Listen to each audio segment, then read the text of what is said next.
नमस्कार। जब हम लॉ ऑफ कर्मा की बात करते हैं तो थोड़ा सा कन्फ्यूज़न आता है कि जब हम अभी काम कर रहे हैं तो अभी फल नहीं मिलेगा, पर आगे के लिए जो कॉज उत्पन्न होंगे वो अभी के काम उसको डिपेंड करेंगे कि कौन से कॉज होंगे।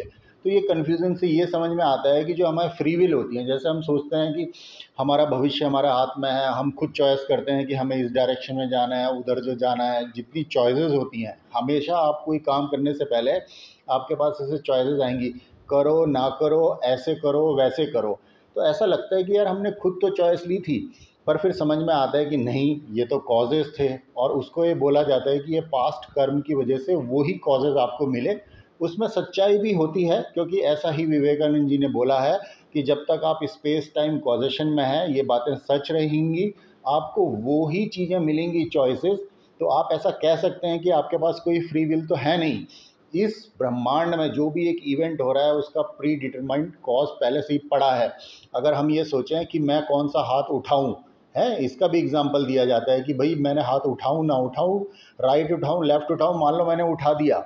अब ये जो उठा है ये तो बहुत छोटी सी चीज़ है, पर एग्जाम्पल देने के लिए ऐसा बोला जाता है कि इसके लिए भी पहले से ही कॉज था और ऐसे ही उठाया जाएगा। इससे लोगों को क्या कन्फ्यूज़न आता है, यार फिर काम ही क्यों करना।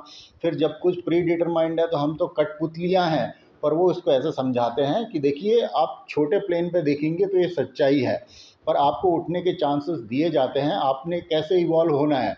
अगर वो कहते हैं इसको टाइम स्केल में देखेंगे तो बीच में आपको गैप्स दिए जाते हैं आदमी को ऊपर उठने के लिए।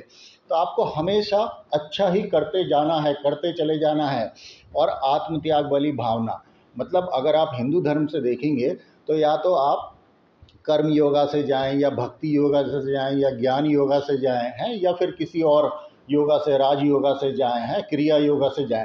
आप खुद को इवॉल्व कर रहे हैं, आप इस फ्रीक्वेंसी से ऊपर उठ रहे हैं।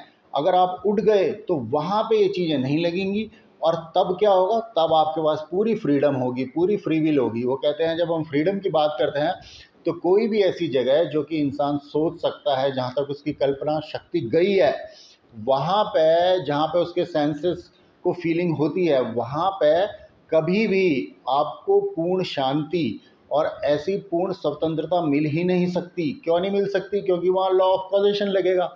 चाहे आपके हेवन हो, वो कहेंगे हेवन भी अच्छी जगह है, आपको ऐसा हो सकता है कि अच्छी वहाँ पे फीलिंग्स हो, अच्छी अच्छी चीज़ें मिलें, पर पूर्ण शांति, पूर्ण स्वतंत्रता वहाँ पे भी नहीं है। वो कहते हैं इस सब से परे जब आप उठेंगे, और वहीं से असली रिलीजन स्टार्ट होता है, वहीं पे आपको पूर्ण शांति या फ्रीडम मिलेगी। और आप इस फ्रीक्वेंसी से ऊपर आए तभी आपके पास फ्री विल होगी। धन्यवाद।